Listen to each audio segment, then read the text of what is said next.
जय हिंद दोस्तों। तो आज इस वीडियो में हम जानेंगे त्रिकोणमिति के बारे में। त्रिकोणमिति का पहला चैप्टर हम इस वीडियो में देखेंगे 8.1 पहला चैप्टर होगा 8.1। इसमें हम 8.1 के बारे में पढ़ेंगे, है ना। तो 8.1 को बेहतर तरीके से पढ़ने के लिए कुछ फॉर्मूले होते हैं। सबसे पहले हम वो फॉर्मूले देख लेते हैं, है ना। यदि त्रिभुज की बात कर लें तो आप इस प्रकार से ट्रायंगल देख सकते हैं, है ना। ये त्रिभुज है। त्रिभुज में ये ABC है, ये 90 डिग्री है, अर्थात ये समकोण त्रिभुज है। समकोण त्रिभुज के ये वाला जो भुजा होता है ना, उसको हम कर्ण कहते हैं। इसे हम आधार, बेसिकली आधार कहते हैं।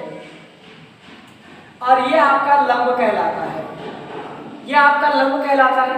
कर्ण भुजा कभी भी बदलता नहीं है, लेकिन यदि कोण के हिसाब से A और B यानी लंब और आधार आपस में चेंज होता रहता है। कब?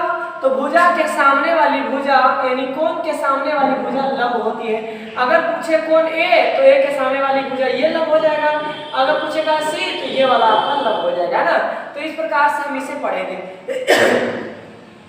तो इसे डिफाइन करने के लिए कुछ फॉर्मूले हैं जिसे आपको लिखना पड़ेगा। सबसे पहले आप पाइथागोरस पढ़े होंगे, 9 में भी पढ़े होंगे और 12 में भी 10 में भी पढ़ना है। तो पाइथागोरस प्रमेय होता है। पाइथागोरस प्रमेय की मदद से ही समकोण त्रिभुज की भुजाओं की माप की जाती है, ज्ञात की जाती है। तो पहला हम बात करते हैं पाइथागोरस प्रमेय। पाइथागोरस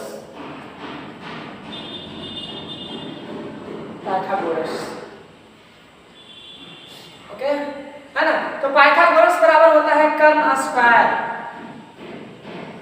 कर्ण स्क्वायर बराबर लंब स्क्वायर प्लस आधार स्क्वायर। यही फॉर्मूला है जिससे आपको त्रिभुज की भुजाएं निकालना है। यदि आपको कर्ण चाहिए तो यह स्क्वायर ही अंडर रूट हो जाएगा इधर।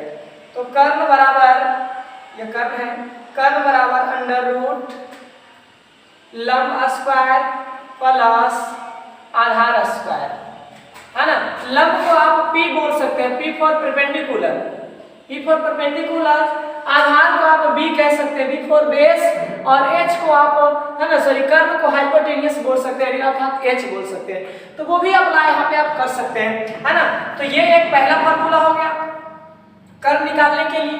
यदि आपको कर्ण निकालना है तो इस भुज की सहायता से निकाल सकते हैं। यदि दूसरा, यदि आपको चाहिए लंब स्क्वायर चाहिए तो लंब स्क्वायर बराबर हो जाएगा, लंब स्क्वायर बराबर ये आधार प्लस से इधर आएगा तो माइनस। तो कर्ण स्क्वायर माइनस आधार स्क्वायर, ये फॉर्मूला। अब ये स्क्वायर है उधर जाएगा तो रूट हो जाएगा। लंब स्क्वायर, लंब बराबर अंडर रूट कर्ण स्क्वायर माइनस आधार स्क्वायर। या आप कह सकते हैं लंब क्या होता है, लंब P बराबर under root H square minus B square भी कह सकते हैं। आप यहाँ भी लिख सकते थे, है ना। यहाँ करके लिख देता हूँ इधर। कर्ण निकालना है ना, तो कर्ण H बराबर होता है under root P square plus B square. ये भी आप शॉर्ट में लिख सकते हैं, है ना। तो ये आपका फॉर्मूला हो गया दूसरा, है ना। ये 2 नंबर फॉर्मूले, पहला ये, दूसरा ये, पहला ये, दूसरा ये। उसके बाद तीसरे फॉर्मूले भी हैं, है ना, जिसे हम आगे देख लेते हैं। तो आप इसे नोट करते जाएं तो अच्छा रहेगा, हम इसे मिटा भी सकते हैं। उसके बाद तीसरा फॉर्मूला होता है, आपको हम पेज चेंज कर देते हैं। तीसरा फॉर्मूला आप निकालेंगे आधार बराबर आधार स्क्वायर बराबर होगा कर्ण स्क्वायर माइनस लंब स्क्वायर, लंब स्क्वायर। यह स्क्वायर इधर आके रूट हो जाएगा। तो आधार बराबर अंडर रूट कर्ण स्क्वायर माइनस लंब स्क्वायर, यह स्क्वायर है, यह फॉर्मूला। या इसे लिख सकते हैं आधार B बराबर under root H square minus P square. दोनों फॉर्मूले में से कोई भी लिख सकते हैं। ये हिंदी है, थोड़ा ये संकेत रूप में लिखे हैं। तो ये इंपॉर्टेंट फॉर्मूले हैं जिसके मदद से आपको क्या निकालना है, समकोण त्रिभुज के तीनों भुजाओं को आपको निकालना है। यदि दो में तीसरी भुजा मालूम ना हो तो इसके मदद से आप निकाल सकते हैं, है ना। ये 3 फॉर्मूले हैं। इसके अलावा आप चाहें तो इसे राइट नोट कर सकते हैं। पहला था ये आपका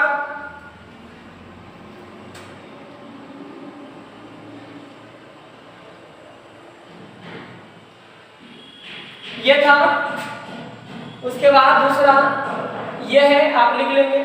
उसके बाद हम आगे बढ़ते हैं।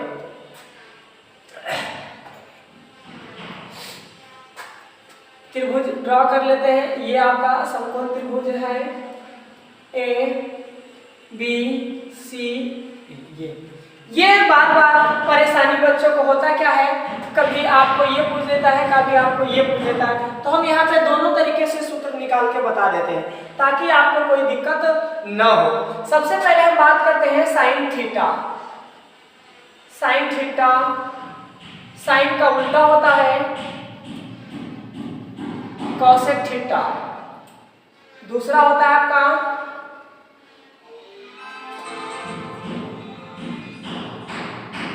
ये क्या है,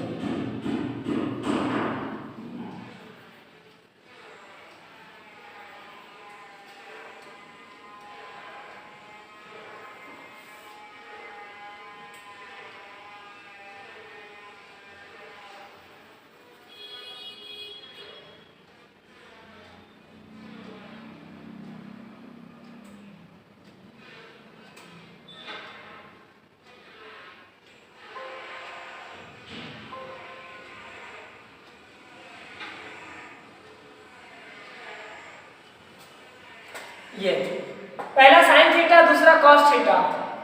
उसके बाद सॉरी साइन का अपोजिट होता है कॉस थीटा, है ना। तीसरा होता है आपका सॉरी दूसरा cos theta. Cos theta, cos theta का उल्टा अपोजिट होता है सेक थीटा। उसके बाद तीसरा होता है tan theta. Tan theta, tan का उल्टा होता है कॉट थीटा, अपोजिट, है ना। अब देखिए साइन थीटा बराबर होता क्या है, साइन थीटा बराबर होता है लंब बटे में कर्ण। लंब बटे में कर्ण, साइन थीटा बराबर होता है लंब बटे में कर्ण। तो ये आपका आधार है, ये आपका लंब है, ये आपका कर्ण। ध्यान रहे कर्ण कभी भी बदलता नहीं है, लंब और आधार आपस में बदलते रहते हैं, है ना। इसके बाद इसका यदि हम बात कर ले तो साइन का उल्टा कौशिक होता है तो ये उलट जाएगा, तो ये कर्ण बटे में लंब हो जाएगा, लंब। आप इसे एच बटे में पी भी कह सकते हैं, इसे आप पी बटे में एच भी कह सकते हैं। कॉस थीटा बराबर होता है आपका आधार बटे में कर्ण, है ना, अर्थात आधार मतलब बी बटे में कर्ण, बी बटे में एच होता है। उसके बाद फिर सेक थीटा कॉस के अपोजिट होता है तो ये एच बटे में आपका बी हो जाएगा, अर्थात कर्ण बटे में आधार। टैन थीटा की यदि हम बात करें तो वो होता है लंब बटे में आधार, लंब बटे में आधार, और इसका उल्टा होता है ना आपका आधार बटे में लंब, अर्थात बी बटे में पी। ये कुछ फॉर्मूले हैं। कब? जब एंगल थीटा दिया हो, थीटा हो, थीटा की मान निकालना है तो इस प्रकार से दिया है। लेकिन यदि पूछ दे कि आप साइन ए बताइए, साइन ए बराबर क्या होगा त्रिभुज में, तो साइन के अनुसार कोण के अनुसार भुजाएं भी, है ना, ये दोनों आपस में चेंज हो जाती है। तो ये कैसे होता है वो हम देखते हैं, है ना। तो यहाँ पे आप इसे भी नोट कर लेंगे। इसके बाद हम बात करेंगे एंगल पर, है ना, आधारित। चलिए उसके बाद हम पेज को चेंज कर देते हैं, आप यहाँ से राइट डाउन कर लें। उसके बाद दूसरा इंपॉर्टेंट जो है, पहले तो मैं ट्रायंगल को ड्रॉ कर लेता हूँ। उसके बाद ये देखेंगे ये ए है, ये बी है और ये सी है। सबसे पहले ना हम बात करते हैं साइन ए बराबर कोण ए। तो अभी हमने आपको बताया कि कोण ए के सामने वाली भुजा लंब है। ध्यान से रखिए ये कभी भी बदलता नहीं है, कर्ण भुजा कभी भी चेंज नहीं होता है। भुजा चेंज होता है तो वो लंब और आधार ही चेंज होता है, लंब और आधार। कोण ए के सम्मुख भुजाएं, सम्मुख भुजा का मतलब सामने वाली भुजा, वो लंब होती है, अर्थात ये लंब हो गया।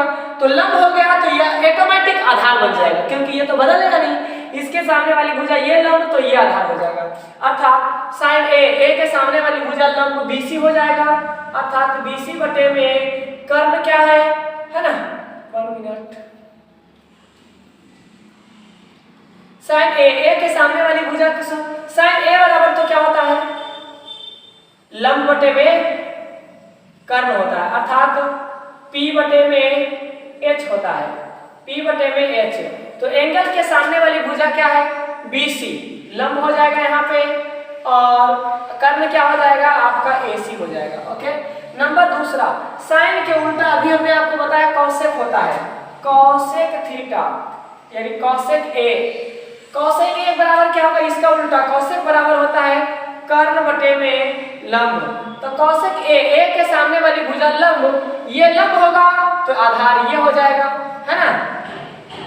तो हमें चाहिए लंब, तो लंब कर्ण कितना है और ये कर्ण हो जाएगा, तो AC बटे में लंब कितना है आपका BC है, तो ये हो गया पहला फॉर्मूला। दूसरा फॉर्मूला होता है cos थीटा। आप फॉर्मूले को इसे वीडियो को पॉज करके लिख सकते हैं, है ना। cos A बराबर, cos बराबर फॉर्मूला तो वही होता है आधार बटे में कर्ण, आधार बटे में कर्ण, अर्थात B बटे में H, यही होता है ना। लेकिन अब कौन A पूछ रहा है, तो A के सामने वाली भुजा ये लंब हो जाएगा, लेकिन लंब इसमें हमें चाहिए नहीं, आधार चाहिए। तो आधार क्या हो जाएगा आपका AB बटे में कर्ण क्या आपका AC, तो ये AC हो जाएगा। ये देखिए cos से cos A बराबर, लेकिन cos का उल्टा क्या होता है, cos का उल्टा sec होता है, अर्थात sec A बराबर क्या हो जाएगा, तो A के सामने वाली भुजा लंब, ये लंब हो जाएगा तो आधार ये हो जाएगा, अर्थात cos sec बराबर, cos बराबर होता है क्या है, तो है ना cos का उल्टा, सॉरी यहाँ पे cos का उल्टा sec होता है ना कि cosec होता है।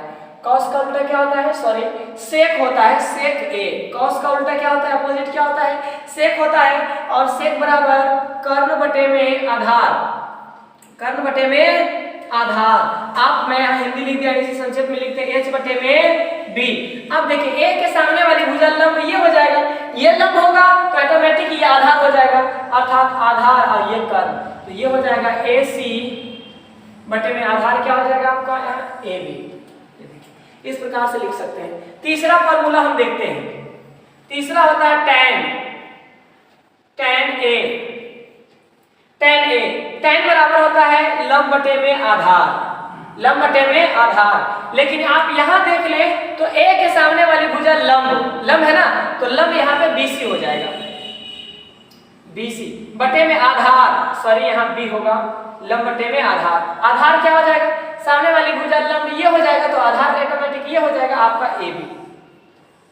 ओके, है ना। कोई दिक्कत हो तो आप कमेंट में कर सकते हैं, है ना। चलिए उसके बाद हम दूसरा देखते हैं, tan का उल्टा क्या होता है। tan का अपोजिट हमने अभी आपको बताया था cot होता है, तो cot A की बात कर ले तो cot A बराबर क्या हो जाएगा, A बराबर cot बराबर होता है आपका आधार बटे में लंब।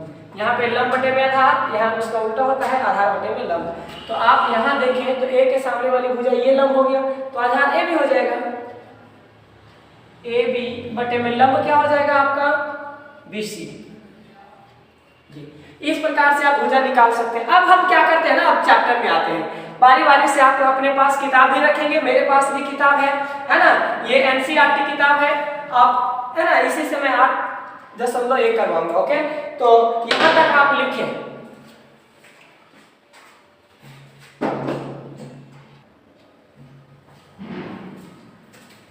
चलिए यहाँ तक लिख लिए होंगे। अब हम बात करते हैं प्रश्न में, है ना। इसे मैं हटा देता हूँ, पेज दूसरा ले लेता हूँ। Question number 8.1 class 10 NCERT math 8.1 है ना। ओके, चलिए हम बात करते हैं पहले प्रश्न के बारे में। मैं एक ट्रायंगल ड्रॉ कर लेता हूं, नाम इसका दे देता हूं A B C। ओके, कुछ भी दे सकते हैं, है ना। त्रिभुज पहला प्रश्न कर रहा है एबीसी जिसका बी कोण समकोण है। ओके, ए बी समकोण है ना। AB बराबर 24 सेंटीमीटर, AB बराबर 24 सेंटीमीटर, BC बराबर 7 सेंटीमीटर है ना। तो निम्नलिखित का मान ज्ञात करिए। मान कितना का ज्ञात करना है, इसमें दो प्रश्न है। पहला है sin A cos A का मान निकालिए। दूसरा प्रश्न है sin C cos C का मान ज्ञात कीजिए। बिल्कुल आसान प्रश्न है, आप इसे देखते रहिए। सबसे पहले हम त्रिभुज की भुजा ज्ञात करते हैं। मुझे लंब और आधार मालूम है, और देखिए यहाँ पे ए निकालने के लिए कर रहा है। थीटा नहीं दिया हुआ है, ए दिया हुआ है, एंगल दिया हुआ है, ये एंगल दिया हुआ है ना। तो पूछ रहा है लंब और आधार मालूम है, कर्ण हमें मालूम नहीं है, तो कर्ण बराबर फॉर्मूला हमने बताया था। तो इससे पहले हम इसे कर्ण निकाल लेते हैं। तो कर्ण H बराबर हमने फॉर्मूला बताया था, बताइए कितना, √p² plus h², sorry p² plus b²। h बराबर p² प्लस b², ये फॉर्मूला आपको हमने लिखा दिया, देख लीजिएगा। p कितना है, तो p आपका ये लंब है ना, ये आधार है, आप इसको कर्ण कहते हैं। तो p आपका 24 है, तो 24 का स्क्वायर प्लस 7 का स्क्वायर, 24 का स्क्वायर 576 प्लस 7 का स्क्वायर 49। आप इसे डिफाइन करेंगे 9 6 15 7 4 11 12 625। 625 का वर्गमूल आप भी जानते होंगे 25 होता है। तो ये भुजा निकल गया हमें 25 सेंटीमीटर। तीनों भुजा मालूम हो गया ना, तो बिल्कुल आसान है। जब तीनों भुजाएं मालूम हो जाए तो आसान करना बिल्कुल आसान होता है निकालना। अब हम पहले निकालेंगे sin A, उसके बाद cos A। तो चलिए ठीक है, मैं इधर निकाल लेता हूँ sin A। sin बराबर होता है लंब बटे में कर्ण, लंब बटे में कर्ण। अब देखिए ए पूछ रहा है, ए के सामने वाली भुजा लंब, तो लंब क्या हो जाएगा यहाँ पे BC, उसके बाद कर्ण क्या हो जाएगा AC। BC का मान कितना है 7, यह आधार है, आप इसे नहीं लिखेंगे। उसके बाद AC का मान है 25, तो मुझे sin A निकल गया। अब हमें क्या निकालना है, अब हमें निकालना है cos A। तो cos A यहाँ से आप निकाल सकते हैं। cos A बराबर, आप cos A फॉर्मूला लगाएं तो cos बराबर होता है आधार बटे में कर्ण, अर्थात b बटे में h, b बटे में h ना। अब a के सामने वाली भुजा लंब, लंब ये होगा तो आधार a भी हो जाएगा, अर्थात ab बटे में कर्ण ac हो जाएगा। ओके, तो ab कितना है 24 बटे में ac कितना है 25, तो ये हो जाएगा 24 बटे में 25। पहला क्वेश्चन हमने निकाल दिया। ओके, अब हम दूसरी की बात करते हैं। तो आप यहां तक इसे लिख लें, उसके बाद हम इसे इरेज करेंगे, मिटाएंगे। चलिए ठीक है, तो हम यहां से मिटा देते हैं इसे। उसके बाद हम दूसरे प्रश्न को देख लेते हैं। दूसरा प्रश्न है sin C एवं cos C का मान। तो sin C निकालते हैं पहले। sin बराबर लंब बटे में कर्ण होता है। C ये भुजा पूछ रहा है।